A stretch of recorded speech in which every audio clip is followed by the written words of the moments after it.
Drama serial मेरी जिंदगी है तो के आने वाली एपिसोड बहुत ही ज्यादा इंटरेस्टिंग होते जाएंगे, क्योंकि अब आयरा और कमयाल की शादी हो जाएगी, जिसकी वजह से वो दोनों हैप्पी लाइफ गुजारना शुरू कर देंगे। मगर ये बात अब फारिया को बिल्कुल भी गवारा नहीं होगी और वो इन दोनों इख्तलाफात पैदा करना शुरू कर देगी, जिसकी वजह से सब कुछ बर्बाद होना शुरू हो जाएगा। आहिस्ता आहिस्ता कमयाल फारिया की बात सुनना शुरू हो जाएगा और आयरा बातें बिल्कुल भी बर्दाश्त नहीं करेगा, जिसकी वजह से ये दोनों बहुत ही दूर होते चले जाएंगे, जो कि फारिया का प्लान होगा। मगर फारिया का ये वाला प्लान कामयाब बिल्कुल भी नहीं हो पाएगा, जिसमें इन दोनों को लव करना चाहती थी और इन दोनों की कभी भी शादी नहीं करवाना चाहती थी। व्यूअर्स, हमें दिखाया जाएगा कि सब बहुत ही ज्यादा परेशान हो जाएंगे, मगर ये दोनों आपस में कभी भी सुलह नहीं करेंगे जब इनकी एक बार लड़ाई हो जाएगी, क्योंकि इन दोनों में ईगो बहुत ज्यादा आ जाएगा। और फारिया तो यही शुरू से ही चाहती थी कि इन दोनों की लड़ाई हो जाए और मैं इन आ सकूं और कमयाल से शादी कर सकूं, जो कि उसका ख्वाब था। दूसरी तरफ हमें ये भी दिखाया जाएगा कि खबर जो कि आयरा से शादी करना चाहता होगा वो भी बहुत ही ज्यादा रोया करेगा।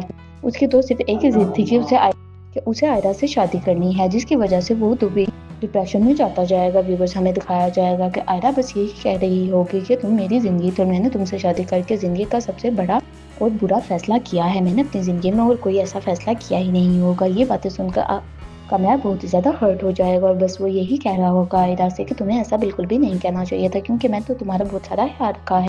अगर हमें इख्तलाफात आ भी गए हैं तो इसमें क्या हो गया है, रिलेशनशिप भी इतना खूबसूरत था कि तुम सोच भी नहीं सकती थी, मगर फारिया की वजह से सब कुछ बर्बाद हो रहा है। व्यूअर्स, हमें दिखाया जाएगा इन दोनों की नई नई शादी होगी और फारिया इनके घर आया करेगी, उनमें आकर इख्तलाफात पैदा क्या करेगी, जिसकी वजह से फारिया तो खुश हो जाया करेगी, मगर जब उसका प्लान कामयाब नहीं हो पाया करेगा तो बहुत ही ज्यादा जेलस होना शुरू हो जाएगी और बस यही सोच रही होगी कि काश बीवी बन सकती और मैं इस घर में आ सकती, ताकि मैं इन सबको बता सकती कि मैं आयरा से कम बिल्कुल भी नहीं हूँ। मगर ये बात कामयाब को तो अभी समझ ही नहीं आ रही, मगर जैसे जैसे वक्त गुजरता जाएगा तो उसे खुद ब खुद समझ आना शुरू हो जाएगी कि उसने जिंदगी का बहुत ही बड़ा गलत फैसला कर लिया। आयरा के साथ शादी करके उसे आयरा के साथ बिल्कुल शादी नहीं करनी चाहिए थी। मुझमें क्या कमी थी जो उसने आयरा को चूज किया? मैं तो इतनी अच्छी थी और उसका परफेक्ट मैच थी, मगर उसने मेरे साथ शादी करके बहुत ही बुरा गुनाह कर दिया है।